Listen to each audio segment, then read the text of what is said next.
Our moon has one of the largest preserved craters in the solar system at its south pole, the Aitken Basin.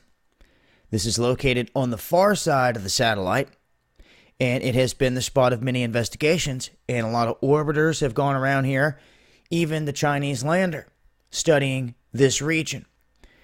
Now, the Chinese lander landed in this spot and started to explore this area after they had made an announcement they were going to land in a different region.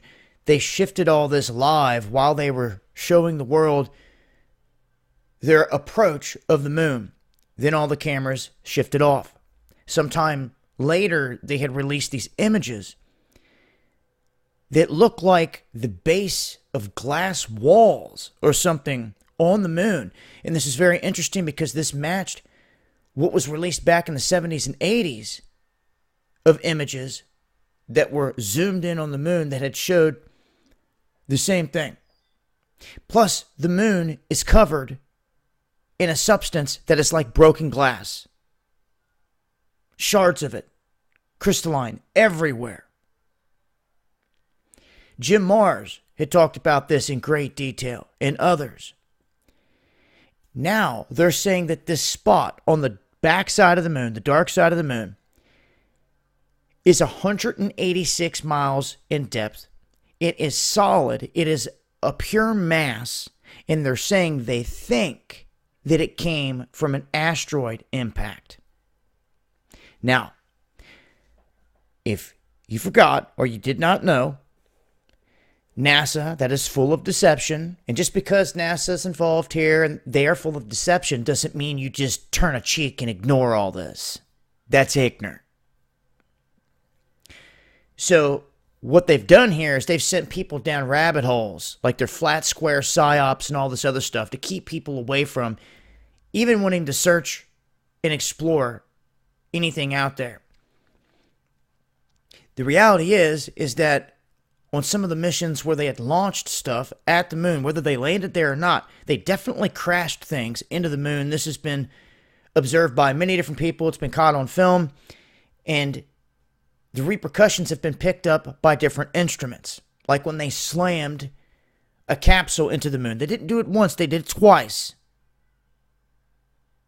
And when they did this, the moon reverberated like a bell. Meaning it's a shell. Meaning it's hollow. They know this. It doesn't have no damn molten core.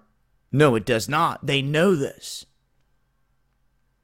So, knowing that there is something here 186 miles in depth and that this thing is hollow, well, this metallic or metal structure that is absolutely massive, 2.18 billion kilograms. If it was an asteroid impact, it seems to have came in and came very close to where this thing goes into a hollow state on the inside, like puncturing a hole in the whole thing, but it didn't. So was it really an asteroid impact? Is there some kind of patch job here on the backside of this moon that looks like the dark star? A lot going on with this moon, no doubt. Questions swirling. All the space agencies full of so much deception. And then they release so many trolls out there on the web to try to distort and to spin things. It's obvious they're putting in work and overtime and trying to muddy the waters here. But at the same time, every single country out there that has the capability is making a stride to get up here. India's now doing it. Israel. Pakistan's talking about it. China. Russia. The United States. More and more launching, headed toward the moon and beyond. I'll update with information as I come across it, but an interesting read here. Like I said, you have to use discernment in a lot of this stuff, but the fact that they're announcing that the structure is there and it's massive on the backside of the moon, built into it pretty much,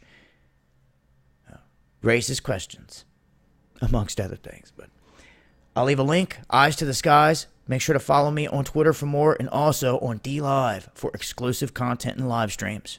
Links below.